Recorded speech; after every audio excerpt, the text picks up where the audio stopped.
Yeah. Every breath you take, and I need just one more funny bad choice of a funeral song. Don't fear the Reaper. Okay, there we go. I just died in your arms tonight. Okay. Oh, Let the bodies hit the floor. I could name a few, but they're not rated good enough for radio. So I ain't missing you at all.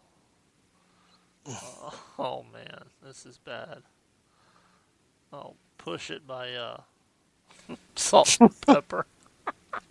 All right. or Well, what? on that note, we have a new person running for president, Rand Paul.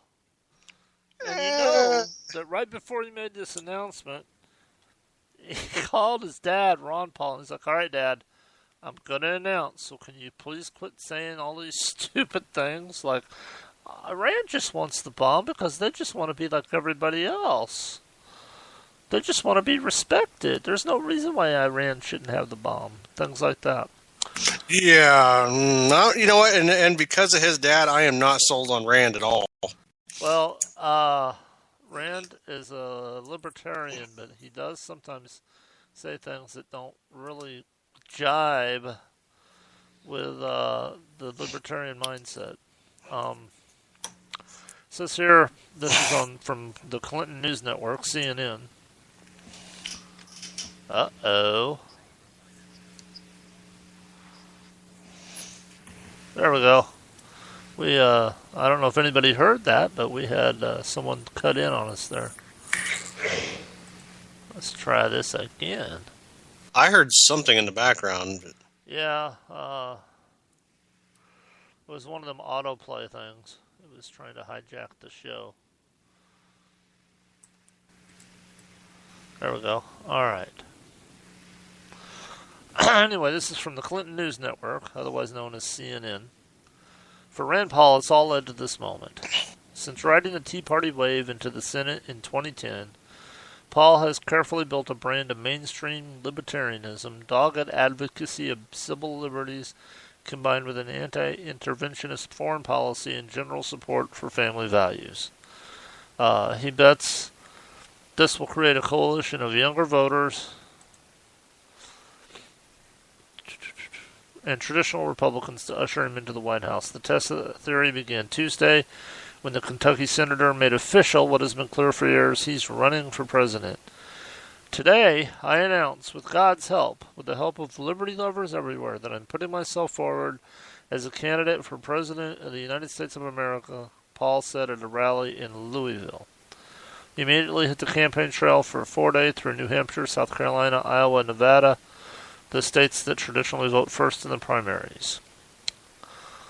In his speech, he called for reforming Washington by pushing for term limits and a constitutional amendment to balance the budget, which I'm in favor of both of those. He argued that both parties are to blame for the rising debt. I have no problem with that. And he said it doubled under a Republican administration and tripled under Obama, and that's all true. Government should be restrained and freedom should be maximized. So he had a bunch of speakers. J.C. Watts, who's a awesome conservative who used to be a congressman. Um, Nobody else that we would really know, except for just really crazy political junkies. So far it's officially only Rand Paul and Ted Cruz, although Donald Trump has said that he's probably going to be running, and he did turn NBC down um, for doing The Apprentice next year, or this year actually, because as you know, if you're running for high office like that, you cannot be on TV. I remember when Arnold Schwarzenegger ran for governor in California, they weren't allowed to play his movies on any of the cable outlets and stuff out there, even the old repeats. So, but I'm like you say, Rand Paul says a lot of good things. Don't get me wrong, and he stands for a lot of good things. But I'm not a hawk that I'm not a person that says let's go to war. I'm not. I'm not at all. But the next president is going to have to look not only um, radical Islam in the eye and back them down. He's also going to have to look Putin in the eye and China and back them down.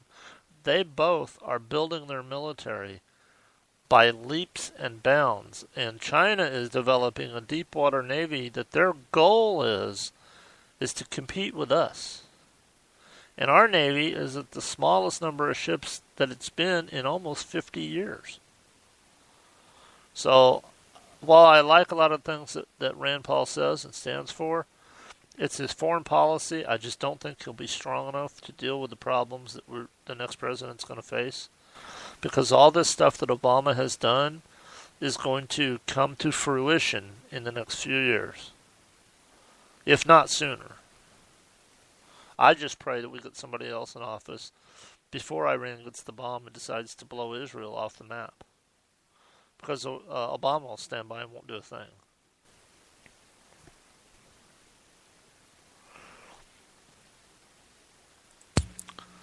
Are you there, Brandon? Yep. For some reason, it just went completely silent on me for a split second. Oh, that's okay. I don't know what you heard. We are having a few problems tonight. But I was basically just saying that the next president's going to have to really be a strong foreign policy president, and I don't see Rand Paul being that guy. No, and like I said, I'm really not sold on him. There's so many things that he's flip-flopped on over the years that just drives me crazy. It's like he reminds me of almost like Marco Rubio. You know, he talks a big game, and then he's like, "Oh, well, I'm for this," when the entire country's like, "No, please."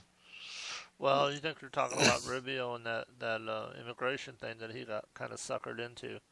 I think Mitch McConnell kind of orchestrated that from behind the scenes. It's possible. And this was before the 2012 midterms when the Republicans gained control of the Senate. I think you had a guy that was... Rubio's a young guy. He's a go-getter. He's got great conservative values. And he's got a really good voting record. And I think what he was trying to do was say... here's what. I think he wanted to be the guy that when it came time to run for president in 2016, I think he wanted to be the guy that said, all the other candidates, did any of them fix our immigration problem like I did? I think that's what he was, and I think he kind of didn't see the forest for the trees type of a situation, you know what I'm saying? Once he found out that the bill was bad, he pulled his name off of it as a co-sponsor, but by then, you're right, some damage may have been done to his political reputation. I don't know, time will tell. I think Rand Paul and Rubio have a place in a Republican conservative administration. I don't know where that would be. I mean, I think I see Ted Cruz as a great president. I think I see Sarah Palin as an awesome Secretary of Energy. I mean, look what she did in Alaska. She doubled the revenue in 10 years because she took the oil company. Because what the oil companies would do is they would purchase these leases on these grounds. And then nobody else could drill there. And it was kind of like their ace in the hole. You know, they always had that to fall back on. And so she pulled the leases and said, hey, drill or we sell the leases again. And she got him to knuckle under. And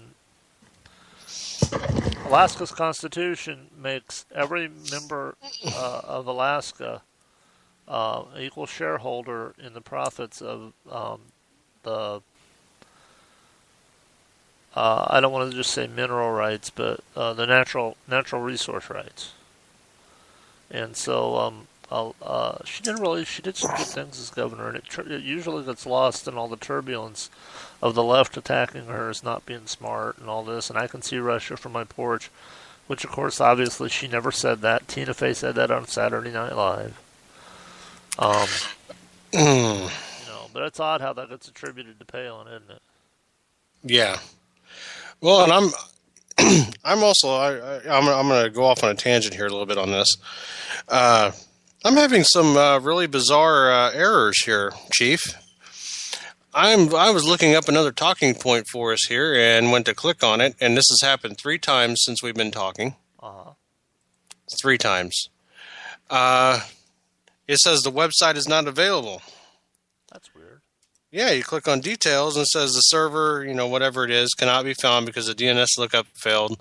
All these websites are reputable and always work, but when they're on Facebook for some reason now, they're not working. I think that's our First Amendment getting nailed. You don't know. Are you trying to say that young Mr. Zuckerberg has a problem with conservatives? And yep, and it's on the Conservative Daily. Okay, it's on a Conservative Daily, and the title is Obama sits down for Easter prayer breakfast and lets it rip on less than loving Christians. Oh, is that when he said a lot of atrocities were committed in the name of Christ, and he was talking about the Crusades? No, this is the new one. Oh, it's a new one. Yeah, this is a new one of him being an ass and saying that Christians aren't really Christian because they're against him.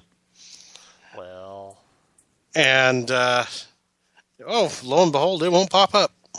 Well, I was against Bush's spending. Does that mean I wasn't a Christian because I was against him? Well, I guess so. I mean, I thought Bush was a great foreign policy president. I just didn't really like how much he spent. But yeah, it's none of them's coming up. Isn't that amazing? All right. Well, what do you think about Secretary of Energy Sarah Palin? Well, I think she's awesome, to be honest with you. I don't care if anybody doesn't like that fact. But, you can call her stupid or whatever else you people seem to like calling her. But she's made many valid points, and she's done a good job. So I can't ever remember her saying something that wasn't correct, ever. I remember one time when she was talking about the Revere ride, and she mentioned something, and she mentioned a year, and immediately the liberals were like, "That didn't happen in that year." And then whenever you did a little digging and found out she was correct, that all of a sudden they shut up about that. But I mean, look, a lot of people in the public eye say a lot of things, and so eventually somebody's going to say something that's stupid. And we have people that can say a lot of things and usually do pretty decent, and one of them was Ronald Reagan. I don't remember too many gaffes that he made. Then you have people like Joe Biden, who are the gift that keeps giving. But Sarah Palin, she's usually spot on in her when she bloviates about a particular issue. So I think she'd be a great Secretary of Energy. I think Trey Gowdy would make either Trey Gowdy or Mark Levin would be an awesome Attorney General. And, I think Herman Cain could be head of the Fed. I'll take Secretary of Defense if they offer it to me. I think I'd like to see Alan West in that role. Well, they're just, I would just be hurting a lot of people's feelings because there pretty much wouldn't be in Iran. Well, on that happy note, we've covered a lot of area tonight, and we have had nothing but a good time, and it's about time for us to get out of here. So, Brandon, if you want to say goodnight to all our fans. Enjoy yourselves, everybody. I will see you next week. All right, and this is Don King, your host for Liberty to Go Freedom Radio. We will catch you next Tuesday at 7 p.m. Eastern Standard Time.